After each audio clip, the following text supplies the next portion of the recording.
Captaincy is about making right decision whether on the field or off the field. इसलिए मैं Country Delight पर भरोसा करता हूँ। They deliver 100% pure buffalo milk to my doorstep by 7 AM। Don't just enjoy our match. Kavitha తాజా ఆరోపణల తర్వాత కాంగ్రెస్ నాయకులు కూడా రెస్పాండ్ అవుతూ ఉన్నారు సార్. కొంతమంది ఇది అంతా ఫ్యామిలీ డ్రామా అంటుంటే ఇది కేసీఆర్ వైఫల్యము అని చెప్పి మరికొంతమంది కామెంట్ చేస్తూ ఉన్నారు. కవిత తిరుగుబాటుపై కాంగ్రెస్ నేతల స్పందన చూస్తే మీకేమనిపిస్తుంది సార్?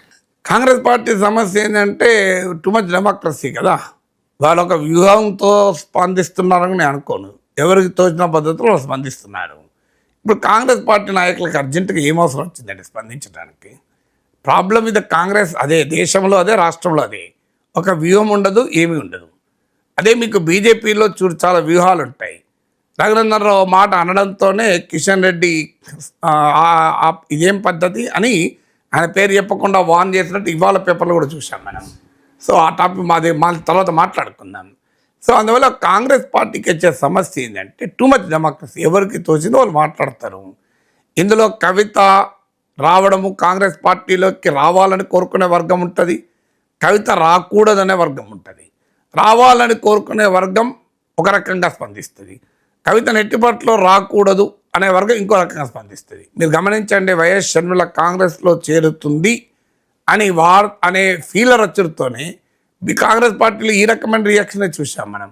మా రాజశేఖర రెడ్డి బిడ్డ, మా రాజశేఖర రెడ్డి పట్ల మాకు అనుబంధం ఉంది, ఆ కుటుంబంతోనే మాకు బంధం ఉంది అని రేవంత్ రెడ్డి, నాన్ రేవంత్ రెడ్డి కాంగ్రెస్ లీడర్స్ ఒక రకంగా మొదటి నుంచి కాంగ్రెస్లో ఉన్న నాయకులు షర్మిల పట్ల సానుకూలంగా స్పందించారు. మీకు గుర్తుంటే మీకు బట్టి విక్రమార్క లాంటి వాళ్ళు ఇతరులకు కూడా చాలా సానుకూలంగా స్పందించారు. అదే రేవంత్ రెడ్డి మీకు ఏం స్పందించాడు? ఆమె రావచ్చు కాంగ్రెస్ పార్టీలో, తప్పేం లేదు, కానీ తెలంగాణలో రాజకీయం చేయొద్దని ఓపెన్ చెప్పేశాడు. ఆయన వెళ్ళి ఆంధ్రప్రదేశ్లో రాజకీయం చేసుకోవచ్చు అన్నాడు. ఎందుకు ఈ తేడా ఉంది? రేవంత్ రెడ్డి ఏమో ఆంధ్రప్రదేశ్లో రాజకీయం చేసుకోవచ్చు షర్మిల అన్నారు. బట్టి విక్రమార్క ఆమెకు తెలంగాణలోనే సో మీకు పాలేరు సీట్ ఇచ్చి గెలిపిద్దామని చర్చ నడిచిందా లేదా? పొంగులేటి శ్రీనివాసరెడ్డి లాంటి వాళ్ళు ఆ పాలేరు సీటు కుటుంబంతో నా బంధం గురించి మాట్లాడారు లేదా? ఎందుకు? షర్మిల రావడం మరో పవర్ సెంటర్గా రేవంత్ భావించాడు. షర్మిల రావడం వల్ల రేవంత్ రెడ్డి ఎదుర్కోవచ్చని ఇతరులు భావించుంటాలి. అందువల్ల కాంగ్రెస్ పార్టీ అంటే అలా ఉంటుంది.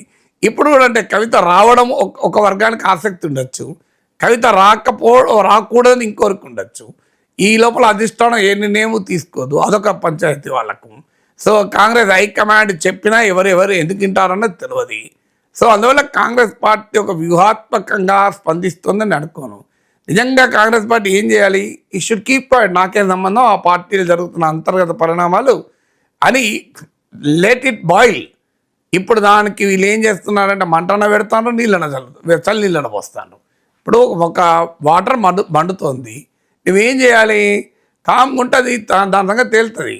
లేదు కొంతమంది వచ్చి దాని కింద మంట పెడతారు కాంగ్రెస్ నాయకులు, కొంతమంది వచ్చి కొన్ని చల్లీలు వస్తారు. ఇదెందుకు? Keep coined. నిజంగా కవిత వల్ల ఎవరికి లాభం? ఆమె బీజేపీకి వ్యతిరేకంగా మాట్లాడుతుంది. సో కాంగ్రెస్ సంతోషించాలి కదా. ఆమె కాంగ్రెస్లో వస్తుందని అనే ఒక రకమైన ఫీలర్స్ వచ్చాయి, అది కూడా కాంగ్రెస్ లాభమే కదా. సో బీజేపీని ఆమె వ్యతిరేకిస్తుంది, బీఆర్ఎస్లో ఆమె ముసలం పెడుతోంది అన్నప్పుడు కాంగ్రెస్ ఆనందపడాలి కదా. ఇప్పుడు కవిత మీద కూడా అటాక్ చేస్తారు వీళ్ళు.